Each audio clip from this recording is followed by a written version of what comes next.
फिर स्वागत है आपका अपना यूट्यूब चैनल हैंड सोर्स पे। आज लाए और एक नया वीडियो जो किसी भी ग्रामीण डाक सेवा से संबंधित है, जो कि हाल ही में हमारे जो कम्युनिकेशन मिनिस्ट्री है जो सिंधिया जी ने यहाँ एक लेटर जारी करा है, जो कि एस महादेव जी के नाम का है। ठीक है, आखिर उन्होंने 18 अगस्त 2025 को जो हमारे ऑल इंडिया ग्रामीण डाक सेवा के जो एस महादेव जी है यूनियन के, ठीक है, उन्हें आखिर यहाँ लेटर किस पर्पस लिखा गया है और क्या बात कही गई है, इसका पूरी जानकारी और अपडेट मैं अपने इस वीडियो में बताने वाला हूँ। और ख़ासकर आपको मैं शॉर्ट फॉर्म में बता दें तो जो हमारे जो मिनिस्ट्री ऑफ कम्युनिकेशन के जो मिनिस्टर है ज्योतिरादित्य सिंधिया जी ने, ठीक है, सिंधिया जी ने आपको जो भी जीडीएस भाई है सबको एक बात उन्होंने सेटिंग में कह दिया है कि जो जीडीएस है उससे परमानेंट नहीं किया जाएगा।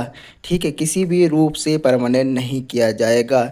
आखिर क्यों नहीं किया जाएगा, किस कारण नहीं किया जाएगा और क्या लाभ मिलेगा जीडीएस में रहते हुए, और हमें क्यों रेगुलर सर्विस के नाम पे नहीं रखा जाएगा जीडीएस को, इस इन सारी बातें इस लेटर में बताया गया है। तो मैं आपको पूरी तरह से ए टू जेड बताऊंगा। इसके लिए आपको किसी भी हाल में वीडियो को स्किप नहीं करना है, वीडियो को अंत तक देखना है।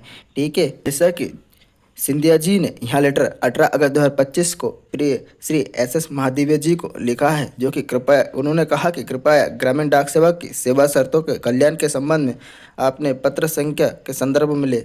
जैसे कि उन्होंने कहा, मैंने विभाग में इस मामले की जांच करवा ली है। मुझे बताया गया है कि चूँकि ग्रामीण डाक सेवक नियमित सिविल सेवा ढांचे से बाहर के पदों पर कार्यरत है, मतलब कि वो जो नियमित जो सिविल सेवा है उससे ग्रामीण डाक सेवक बाहर के सिविल सेवा पदों से कार्यरत है, इसलिए उनकी नियुक्ति और सेवा शर्तें भारतीय संविधान के अनुच्छेद 309 के अंतर्गत नहीं आती है।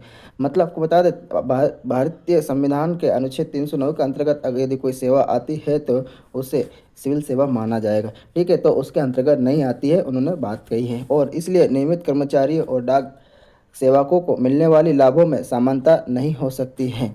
इसके अलावा पेंशन और अन्य संबंधित लाभों में संबंधित मुद्दे वर्तमान में न्यायालय में विचाराधीन है। मतलब कि जो भी आपका रेगुलर डिपार्टमेंट जो भी एम्प्लॉय है और जो जीडीएस एम्प्लॉय है, इनमें जो भी बेनिफिट्स मिलने वाले हैं इसमें पूरी तरह से समानता नहीं रहेगी, इन सभी में डिफरेंस रहेगा। और कुछ पेंशन से रिलेटेड कुछ योजना है वो सभी अभी क्या है, पेंडिंग है, अभी वो भी लागू नहीं हुआ। ठीक है, न्यायालय में भी विचाराधीन है।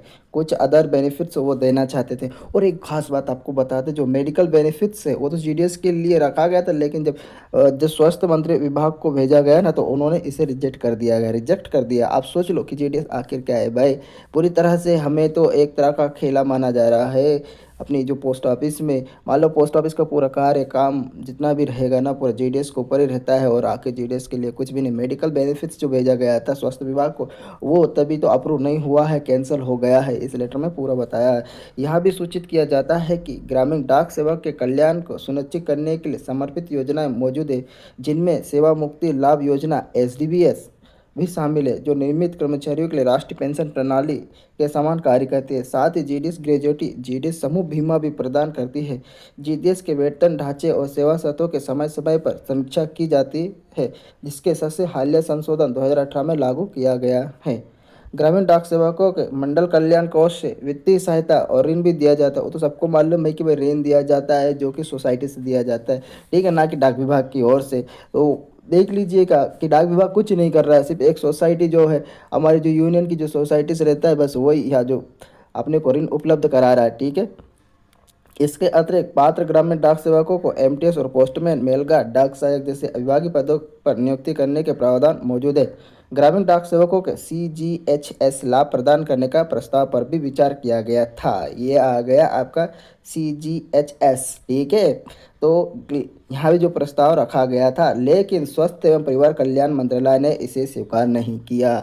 आपका जितना भी मेडिकल बेनिफिट्स है उसका भी पूरा प्रस्ताव रखा गया था, लेकिन स्वास्थ्य और परिवार कल्याण मंत्रालय ने इसे स्वीकार नहीं किया, रिजेक्ट कर दिया है। तो आप देख लीजिएगा कि सिंधिया जी ने अपने लेटर में ये सारी बातें एसएस महादेव जी को बताया है कि जीडीएस आखिर क्या है और जीडीएस को क्या बेनिफिट्स मिल रहा है और क्या बेनिफिट्स नहीं मिल रहा है, इसके बारे में पूरी तरह से उन्हें क्लैरिफाई कर दिया है। और एक बात उन्होंने कह दिया कि जीडीएस को परमानेंट नहीं किया जा सकता है। भाई परमानेंट नहीं किया जा सकता तो आपने IT 2.0 का रोल आउट करके जीडीएस पर बोझ क्यों बना डाला है? ठीक है, तो बोझ क्यों बना डाला है? जैसे कि अभी IT 2.0 का रोल आउट हुआ है, अधिकारी विभाग बोलते हैं कि भाई आप 9-10 बजे से लॉगिन कर लीजिए और शाम को 5 बजे तक कार्य करें और फिर डे एंड करें। आप सोच लो, शाम का 5 बजे 6 बजे तक, ठीक है, 4 बजे तक भी आप करें तो आपका 5 6 7 घंटा हो जाता है आपका मोबाइल डिवाइस एक्टिव रहने का भी। और साथ ही साथ जब डाक बांटते हैं, आप कार्य करते हैं, तो आपको पूरी तरह से 8 आवर्स भी हो जाता है, 6 7 आवर्स पूरा कंप्लीट हो जाता है। फिर भी इन्होंने कुछ बदलाव नहीं करा है। हम तो कहते हैं भाई 8 आवर्स करो, ठीक है, 8 आवर्स करो, वाले तो रेगुलर ना करें, 8 आवर्स करो और हमारी जो सैलरी है उसे डबल गुना करो। बस हमारी सबसे यही गुंजाइश है। सब लोग क्या है तैयार हो जाए, कभी स्ट्राइक होगा ना तो सब स्ट्राइक के लिए तैयार हो जाना चाहिए। ठीक है, डाक विभाग ग्रामीण डाक सेवकों के कल्याण के लिए पूरी तरह प्रतिबद्ध है और उनको मुद्दे पर आवश्यक ध्यान दिया जाता रहेगा। डाक विभाग बोल रहा है कि डाक विभाग ग्रामीण डाक सेवकों के कल्याण के लिए पूरी तरह प्रतिबद्ध है और उनके मुद्दों पर आवश्यक ध्यान दिया जाता रहेगा। मुझे आशा है कि इससे स्थिति स्पष्ट हो जाएगी।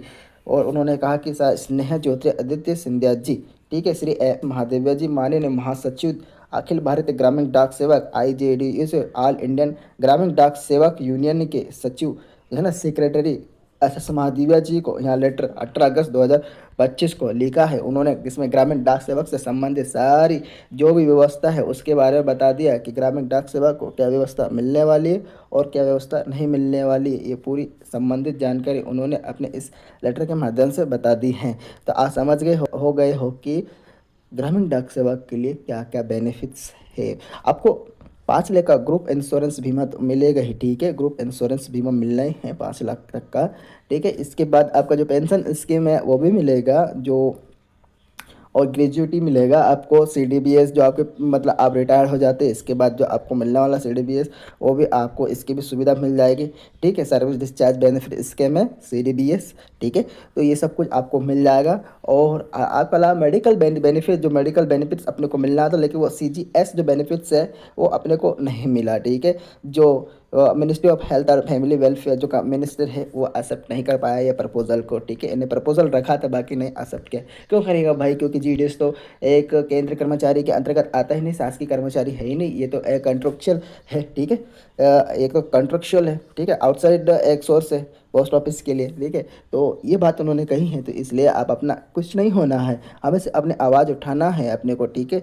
तो आई होप आपको यह जो मेरा वीडियो अच्छा लगा है और यह जो नोटिफिकेशन है इसके बारे में आपको पूरी जानकारी मिल गई होगी। इसलिए यदि आपने अभी तक मेरा यूट्यूब चैनल सब्सक्राइब नहीं करा तो सबसे पहले यूट्यूब चैनल सब्सक्राइब कर ले और बेल आइकन के बटन को क्लिक जरूर कर ले। और इसी तरह ग्रामीण डाक सेवक से संबंधित और पोस्ट ऑफिस रिलेटेड सारी जानकारी मेरे इस यूट्यूब चैनल के माध्यम से पाए। Thank you.